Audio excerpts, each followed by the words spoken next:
Hello Bachcha Party, once again welcome to your own channel, that is LET classes, where you are learning your physics in a better and easier way. So today in our today's series we will learn about the series resonance as well as your Q factor value. तो इस series के अंदर आपकी जो series resonance है ये बेटा आपका पिछले सीरीज से लिंक रहेगा। आगे के जो टॉपिक्स हैं that is link with your previous series. तो अगर आप लोगों ने अभी तक पिछली सीरीज़ नहीं देखी है तो प्लीज़ पहले उस सीरीज़ को देखिए, उसके बाद ही इस सीरीज़ पे आइएगा, क्योंकि ये सीरीज़ जो है आपकी उस सीरीज़ से बहुत लिंक करती है। ओके, और अगर आपको वो सीरीज़ ना मिले तो आप हमारे डिस्क्रिप्शन बॉक्स में जाके देख सकते हैं, वो सीरीज़ आपको हमारे डिस्क्रिप्शन बॉक्स में भी मिल जाएगी। तो देखिए कंप्लीट सीरीज़ मिलेगी आपको। और जो बच्चे नए जुड़े हैं हमारे साथ तो उनको मैं थैंक्स बोलना चाहूँगी, क्योंकि आप लोगों की वजह से ही हम ग्रो कर पा रहे हैं और आप लोगों की वजह से ही हमें मौका मिल रहा है उन बच्चों तक पहुंचने का जो बच्चे ट्यूशन्स अफोर्ड नहीं कर सकते।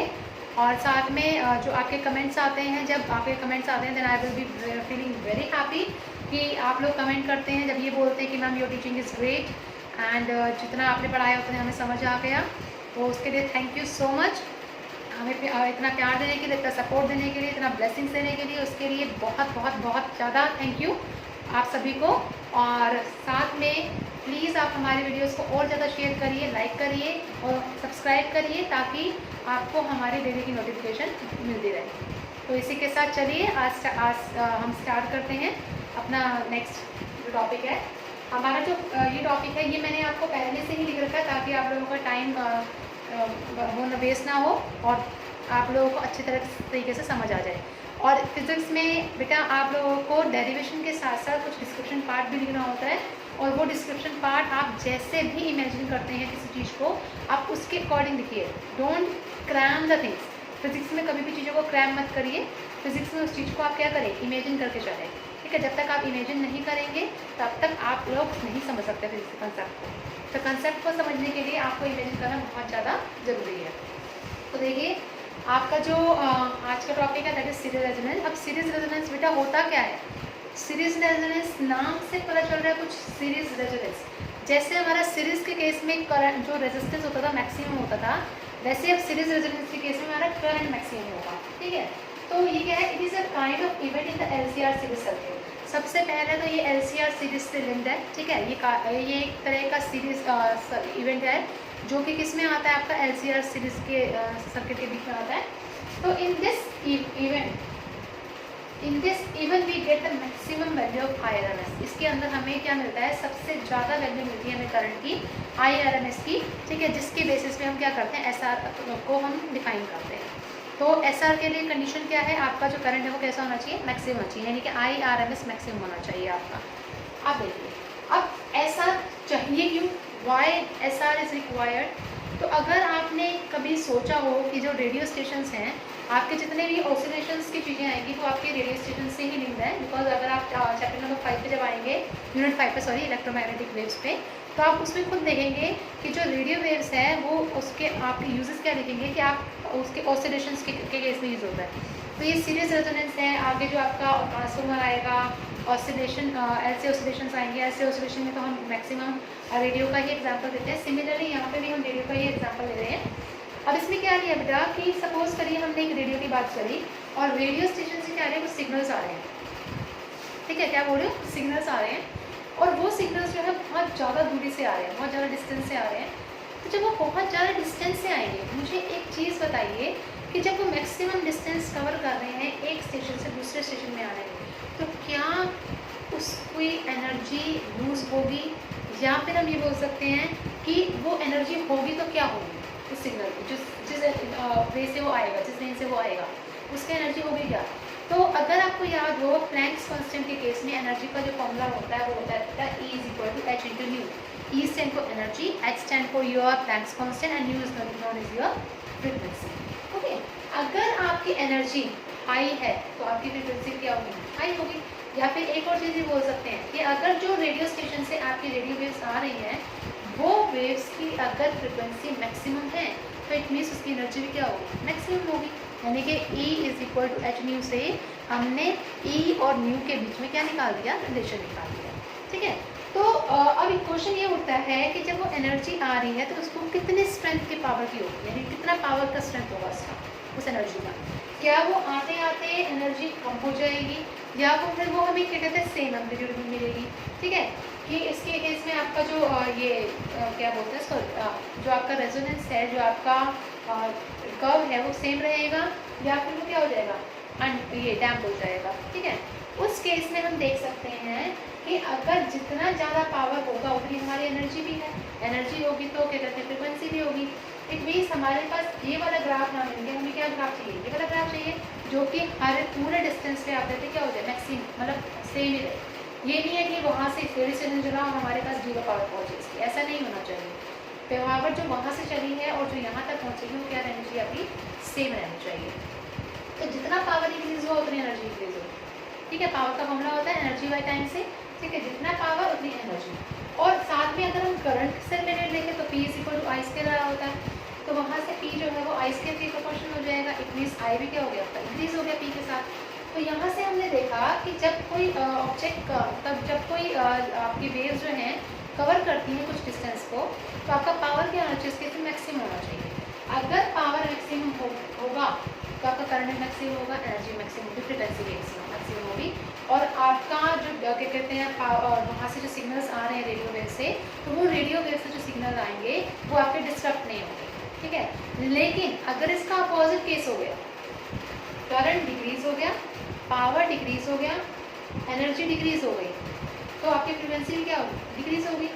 तो after covering a little distance, कुछ डिस्टेंस कवर करने के बाद वो एनर्जी जो है, वो जो वेव्स है वो क्या हो जाएगी बेटा, डिस्टर्ब हो जाएगी, आपकी ख़त्म हो जाएगी। तो ऑब्वियसली बात है, अगर आपका वो पावर वाली वेव्स आई ही नहीं हमारे तक, तो वो क्या हो जाएगी, खत्म हो जाएगी। आपको वेव मिलेगी कुछ इस तरह की कि वो पहले चली से मैक्सिमम आते आते पहुँच गई बिल्कुल जीरो हमारे पास, है ना। तो वहाँ से हमारे पास क्या हो जाएगी, वो डिस्टर्ब हो जाएगी। तो इस एसआर को करने के लिए, एसआर सीरीज रेजोनेंस के लिए कुछ कंडीशन होती है। वो कंडीशन क्या होती है, उस कंडीशन को फुलफिल करने के लिए हम देखते हैं कि करंट जो होता है वो V बाई आर के इक्वल होना चाहिए।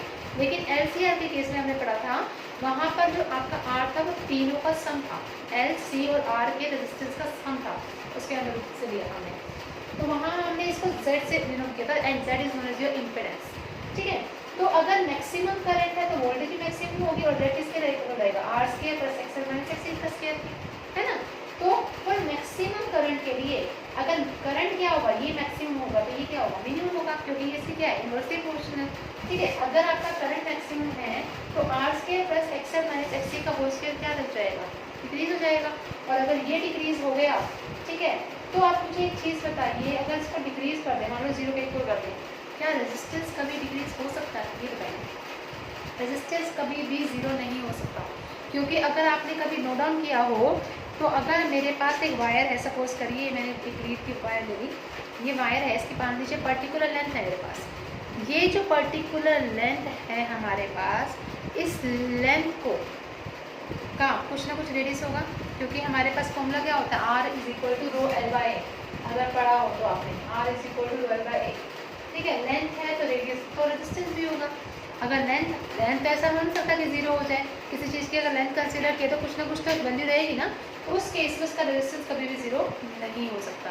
तो जब रेजिस्टेंस जीरो नहीं हो सकता तो एक्सएल माइनस एक्सी तो जीरो हो सकता है ना, इसमें से एक्सएल माइनस एक्सी क्या हो जाएगा, आपका जीरो हो जाएगा। और अगर ये चीज़ जीरो होगी तो एक्सएल किसके इक्वल हो जाएगी, एक्सी के इक्वल हो जाएगा। तो यहाँ से हम देखते हैं आई जो आपका मैक्सिमम करंट रहेगा वो किसके इक्वल हो जाएगा, VRMS by only root of R square. ठीक है, क्योंकि एक्सएल और एक्सी इक्वल हो जाएंगे, ये जीरो हो जाएगा, आपके पास क्या रह जाएगा, सिर्फ आर स्क्वायर रह जाएगा। और स्क्वायर से रूट क्या होता है, कैंसिल आउट होता है, वो क्या होता है, VRMS बाय आर हो जाता है। क्या होता है, VRMS बाय आर। ओके, तो इसके लिए इसने कहा कि जब आपका आर तो जीरो नहीं हो सकता, एक्सएल माइनस एक्सएल जीरो हो सकता है, तो ये देखते हैं कि यहाँ से एक्सएल किसके इक्वल हो जाएगा, एक्सी के। एक्सएल की वैल्यू क्या होती है बेटा, ओमेगा एल होती है, और एक्सी किसके इक्वल होता है, 1 बाई ओमेगा सी के। तो यहाँ से अगर आप omega L is equal to 1 by omega C करते हैं तो आपके पास ओमेगा इंटू ओमेगा क्या हो जाएगा, ओमेगा स्क्वायर, और ये एल कहाँ आ जाएगा, नीचे आ जाएगा। तो omega square is equal to 1 by L C हो जाएगा। तो यहाँ से आप ओमेगा निकालिए, ओमेगा किसके इक्वल होगा, 1 by root of L C. और ओमेगा यहाँ पे जो ये ओमेगा है that is known as your angular resonance frequency. इस ओमेगा को क्या बोलते हैं, उसकी एंगुलर रेजोनेंस फ्रीक्वेंसी बोलते हैं कि इतने एंगल पर, इतनी फ्रीक्वेंसी पर आपका जो ये SR है वो वर्क करेगा। Omega is equal to 1/√LC।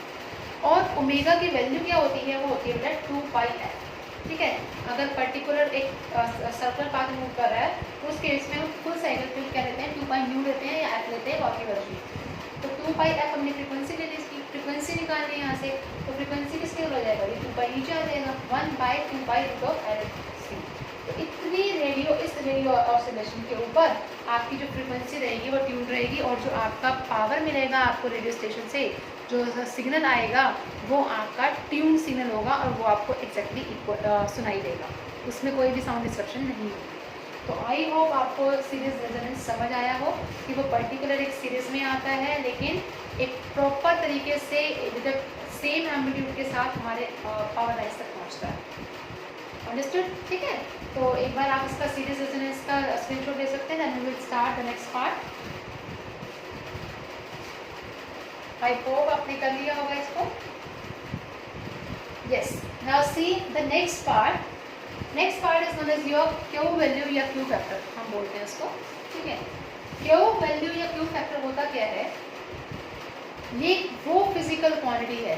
ठीक है, ये आप ध्यान सुनिए, ये वो फिजिकल क्वांटिटी है जो हमें बताती है किसी बेटर साउंड क्वालिटी के बारे में। ठीक है, किसके बारे में, बेटर साउंड क्वालिटी के बारे में। किसके ऊपर, किसी भी वैल्यू ऑफ करंट के ऊपर अगर हमारी साउंड बेटर है, उसकी जो पावर मिल रही है वो हमें बेटर मिल रही है, तब हम उस वैल्यू को क्या बोलते हैं, क्यू फैक्टर। क्या बोलते हैं, क्यू फैक्टर। तो क्यू फैक्टर वो फिजिकल क्वांटिटी है जहाँ पर हमें ये पता चले कि किसी पर्टिकुलर वैल्यू ऑफ करंट पर आपकी साउंड और आपका पावर जो है बेटर क्वालिटी के मिल रहे हैं आपको। ठीक है, इसको क्या बोलते हैं, that is known as your Q factor. तो अब हमारे क्यू फैक्टर के केस में हमने देखा था ये फॉर्मूला फ्रीक्वेंसी का जो आया था SR में, आपके पास 1/2π√LC, और ये किस कंडीशन पे था, जब XL XC के इक्वल हो जाएगा। तो इस केस में हमने क्या किया बेटा, इस केस में हमने किया कि एक हमने ग्राफ बनाया किस किस के बीच में, करंट और ओमेगा के बीच में। ठीक है, ओमेगा आपके पास क्या थी, एंगुलर रेजोनेंस फ्रीक्वेंसी थी। अब हमने क्या किया, हमने एक कर्व बनाया आई और ओमेगा के बीच में, जिसपे मैक्सिमम जो ओमेगा था, जो मैक्सिमम रेजोनेंस फ्रीक्वेंसी थी वो मैक्सिमम करंट पे आ रही थी, और बाकी के जो ओमेगा 1 ओमेगा 2 थे, दैट इज योर बीच वाली वैल्यू की इधर वाली वैल्यू और इधर वाली वैल्यू। फॉर एग्जांपल जैसे अगर 93.5 FM हमने सुनना है, तो 93.4 पे अगर हम करते हैं तब भी हमें साउंड की क्वालिटी बेटर सुनाई देती। अगर हम 93.6 कर दें तब भी हमें साउंड की क्वालिटी सुनाई नहीं देगी, है ना। तो उसके केस में हमने क्या किया, एग्जैक्ट 93.5 को हमने रखा, that omega naught is known as your exact value, जहाँ पर आपको करंट की वैल्यू क्या मिल रही है, बिल्कुल सेफ मिल रही है, मैक्सिमम मिल रही है। ठीक है, तो इट मीन्स ओमेगा नॉट और ओमेगा 1 के बीच में भी आपको जो साउंड की क्वालिटी मिलेगी बैड मिलेगी, ओमेगा 2 और ओमेगा नॉट के बीच में भी आपको जो साउंड की क्वालिटी मिलेगी वो क्या मिलेगी, बैड मिलेगी। ठीक है, अब आप देख सकते हैं अगर मैं ओमेगा नॉट की बात करूँ तो वहाँ पे हमारे पास IRMS मैक्सिमम वैल्यू है। ठीक है, और अगर मैक्सिमम वैल्यू है उससे पावर देखना, तो पावर का फॉर्मूला क्या था, I/R, और I कितना आपका मैक्सिमम है, तो आपके पास पावर भी क्या होगी, मैक्सिमम होगी। तो बेटर सिग्नल स्ट्रेंथ के लिए पावर को क्या होना जरूरी है, मैक्सिमम होना जरूरी है।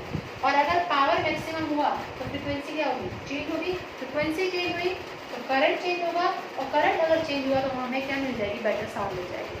ऑब्वियसली बात है, अगर आपकी फ्रिक्वेंसी इधर या उधर हुई तो आपका जो वैल्यू है वो जीरो, मतलब जो साउंड मिलेगी वो आपको बेटर क्वालिटी की मिलेगी नहीं।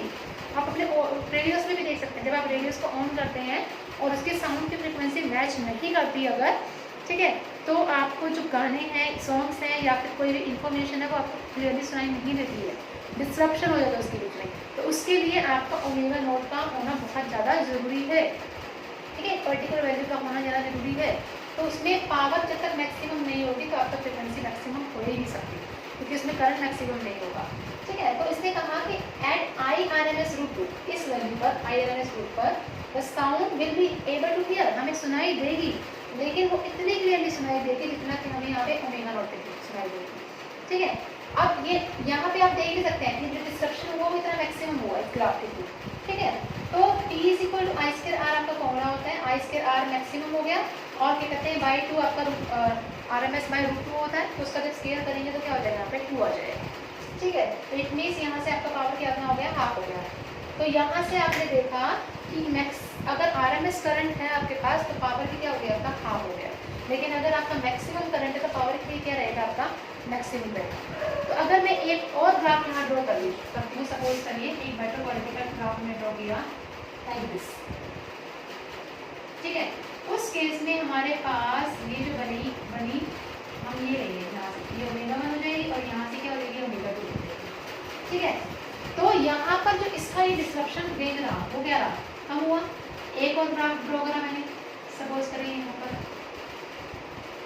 कुछ इस तरह का, इसके अंदर तो आपका जो गैप है, डिस्ट्रप्शन गैप वो कम हो गया। ठीक है, तो यहाँ से 3 जो कर्व बनाया मैंने, 3 कर्व में से जो बेटर क्वालिटी साउंड का जो कर्व होगा वो होगा आपका थर्ड वाला, जो ये बेटर पिंक वाला है, क्योंकि यहाँ पर आपका जो करंट है वो मैक्सिमम है और जो डिस्ट्रप्शन रेंज है वो क्या है, मिनिमम है। और डिस्ट्रप्शन रेंज मिनिमम मिलेगी तो पावर क्या होगा, मैक्सिमम हो जाएगा। पावर मैक्सिमम, करंट मैक्सिमम और साउंड क्वालिटी क्या मिल जाएगी, आपको मैक्सिमम मिल जाएगी। तो इस रेंज को जो आपका ओमेगा 1 से ओमेगा 2 का जो रेंज है that is known as your delta omega. और डेल्टा ओमेगा क्या कहलाता है, delta omega is known as your half power bandwidth. क्या कहलाता है वो, that is known as your half power bandwidth. देख भी सकते हैं आपका पावर कितना आया, हाफ नहीं आया, इसी के लिए तो आपने ओमेगा को क्या लिया, हाफ पावर बैंडविड्थ ले लिया।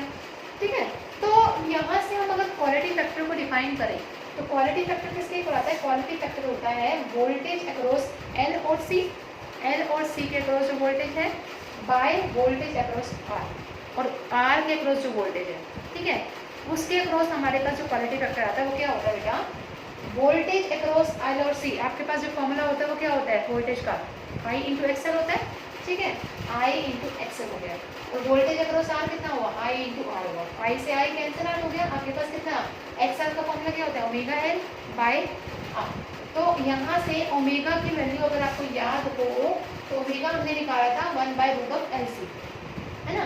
तो ओमेगा की वैल्यू हम करिए 1/√LC और ये L/R आपका एज इट इज हो गया। ओके, तो आपने क्या किया, इस L को उसमें कन्वर्ट कर दिया √L इंटू √L में। ठीक है, क्योंकि √L और √L क्या होता है बेटा, आपके पास L ही होता है। तो √L into L by √L/C into R। तो यहाँ से आपका 1L और 1L कैंसिल आउट हो जाएगा, तो आपके पास क्या मिल जाएगा, आपका क्वालिटी फैक्टर मिल जाएगा, दैट इज 1/R√L/C। तो ये था आपका क्वालिटी फैक्टर और ये था आपका सीरीज रेजोनेंस। अगर आपको किसी भी टॉपिक में कोई भी प्रॉब्लम हो तो आप हमें मेल भी कर सकते हैं। हमारी ईमेल आईडी है दैट इज letclasses@gmail.com @gmail.com, या फिर आप हमें कमेंट कर सकते हैं हमारे यूट्यूब चैनल पर।